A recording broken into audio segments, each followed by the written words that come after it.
Hello class, these are our notes for section 2.9 in Algebra 2, end behavior. We're looking at the second part of end behavior. So end behavior of a polynomial function is the behavior of the graph as it approaches negative infinity or positive infinity.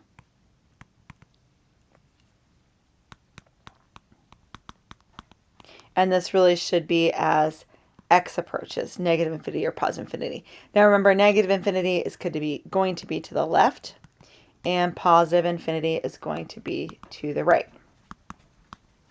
So the degree and the sign of the leading coefficient are going to determine the end behavior. So we're just going to look at a couple different parent functions. So first is a linear parent function. So remember, a linear function like y equals x, we started at 0, 0, and our graph goes up 1 over 1. Okay, that looks like that. So if we're looking as x is approaching negative infinity, so remember when we talk about negative infinity, we're really talking about the left. That's what we're talking about for this graph.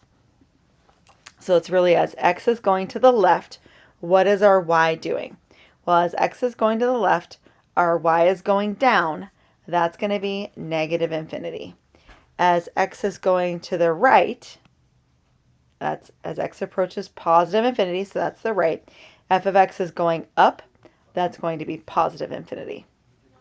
If I'm looking at this function here, where I've got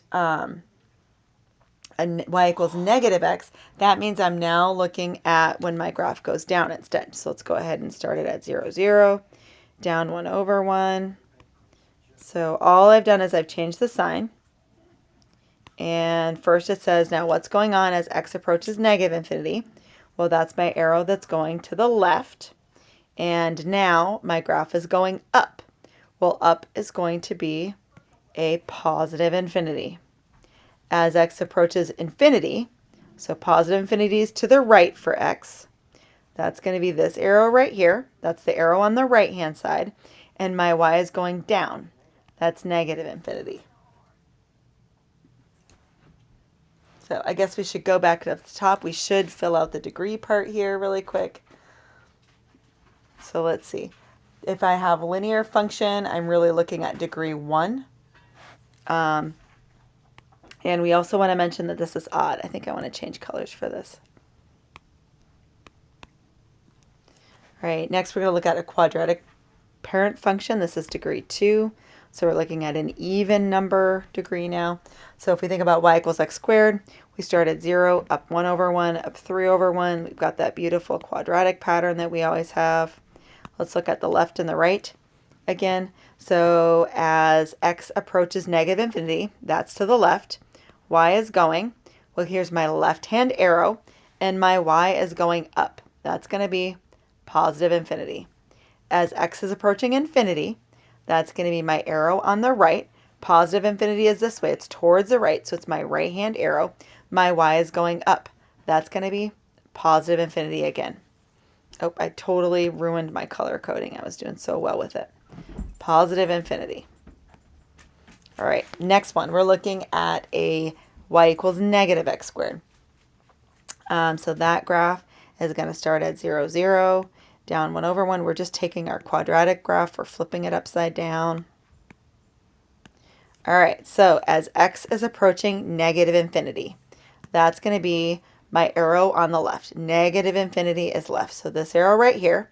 And what is the y doing? The y is going down. Down is negative infinity. As x approaches infinity, so that's going to be to the right. So this is my right-hand tail, my right-hand arrow on the graph. F of x is going down. That is negative infinity again. And I didn't fill out, I can see one more thing here. I did not fill out my leading coefficient, which is going to be 1 here. I've got a 1x. Here I've got a negative 1x. I have a 1x squared, a negative 1x squared. So we can see, like on this linear one, if it's a positive 1, my graph's going up. If it's negative, my graph's going down. Same thing here, positive, both ends are going up. Positive ends, both are going down. Both down, both up. And this is down from left to right, up from left to right.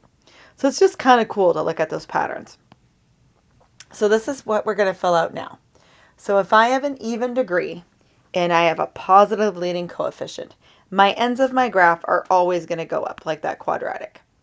If I have a positive leading coefficient and I have an odd degree, and I have an even degree again. Sorry, let's do this one. Let's do negative and even. That's going to be the one that's going down. That's the one I had in my head for some reason. So for the top one, I would write positive infinity for both. My y's are both going up. The bottom one is going to be negative infinity. They are both going down. So even is always in the same direction. Odd is like linear. So if it's positive, I'm going up from left to right. If it's negative, I'm going down from left to right. So this is going to be a negative infinity, positive infinity, because it starts negative, right? It's down and then it's going up. This one's reversed. It starts up and then it's going down. I think this is going to be a really, really useful page of your notes. We're going to start to put all this together. Our eventual goal is graphing polynomials, but we're just kind of doing these things in stages right now. So today we're like thinking about our graph shape. We're thinking about where the ends of our graphs are going, but we're not really doing anything more with it. We're not really connecting it yet. And we're going to get one more piece of that on Monday. So my x-intercepts or zeros. Well, I can look at this and I'm going to cross out zeros. We're just going to do x-intercepts. We know zeros is just a list of numbers. X-intercepts are ordered pairs. So if I have an x minus 2, I have a 2, 0. 2x plus 3, that's going to be a negative 3 halves, comma 0.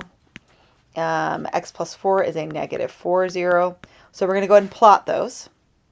So let's see. 1, 2, 1, 2, 3, 4. I guess we need to have a little bit of an extension there on our graph. So let's go ahead and make those points. I've got a point at negative 4. I've got a point at 2.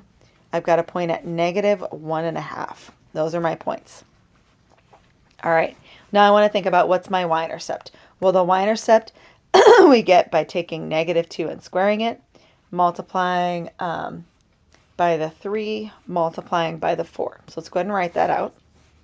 So negative 2 squared, we're just multiplying our constant terms, times a 3 times a 4. So that's going to be a positive, let's see, 4 times 3 times 4, 16 times 3, that's going to be a 48. So our y-intercept is 0, 48. So that's going to be like way up here. So because that this part's not going to be to scale, I'm going to label it 48. So these guys, because I put them on my tick marks, and each one stood for 1, I'm good to go. So my leading term we get by taking our x and squaring it times our 2x times our x. So we have an x squared times 2x times x. That's going to be 2x to the 4th power. All right, that's going to give kind of our graph shape here. And then that's going to tell me that I'm going to have an end of the graph up over here and an end of the graph up over here because it is even and it is positive, right? So I know it's x to the 4th, but we're adding in that extra stuff. So it really seems like we could just about connect this right now. And the problem is we've got to learn a little bit about multiplicity. We're just not done. We're not there. We're so close, but we're not there. Monday we'll get to connect them, I promise. It's really fun. All right, so on 2, same kind of ideas. We're going to go through first, we're going to find our x-intercepts. So if they're this constant, I can ignore because it's just a constant. There's no x. So my x-intercepts are at negative 3, 0 because I have an x plus 3. The x plus 1 means a negative 1, 0. The x minus 1 squared means another 1, 0. I guess I should say they're different, aren't they? One's negative 1, one's positive 1.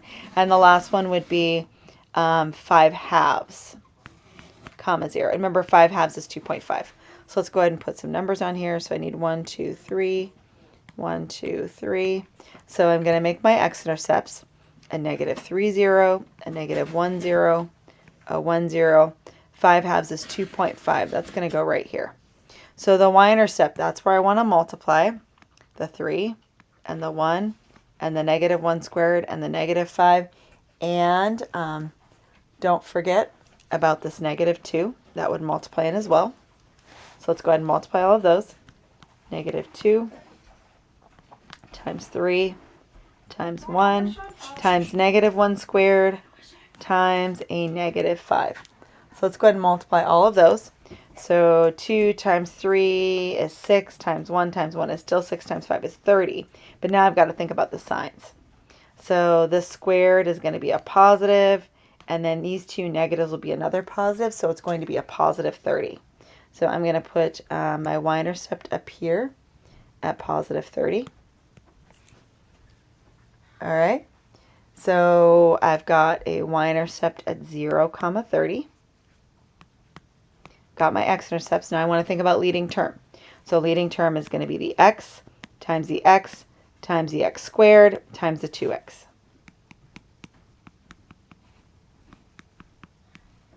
Let's see, that's going to be 2x to the 5th power. So 5th power is odd, it's positive, right? And I know kind of the shape of the graph. It's going to be something like this.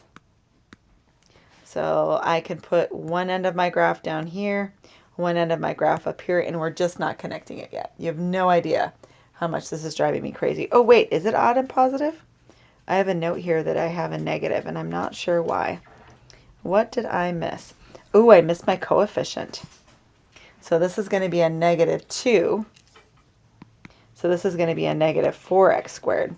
So it's odd and it's negative. It's going to go the opposite direction. It's going to go down.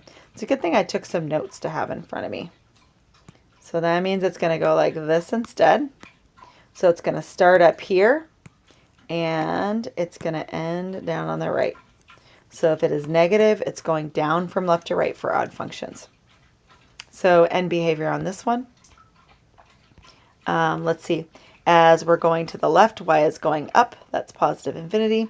As we're going to the right, y is going down. That's negative infinity. So our big things again today, oh, and I didn't fill out the last one. Dang it, these were both positive infinity, is really working through this function notation, starting to piece together some things for graphs, thinking about our end behavior, our tails on our graph still, being able to put together that with our x-intercepts and our y-intercepts, kind of put it all on the graph. I can't wait to graph with you on Monday. I think it's really fun. It's like you look at all this information and then you just kind of do some squiggles to connect, and it feels really fun. It's like we're doing math art or something. So make sure if you have questions, you ask them in class. This even odd stuff, it might almost be easier to just think about graph shape and think about the entire graph shape when you're doing ends. It's really up to you. And as always, if you need help, please make sure you ask.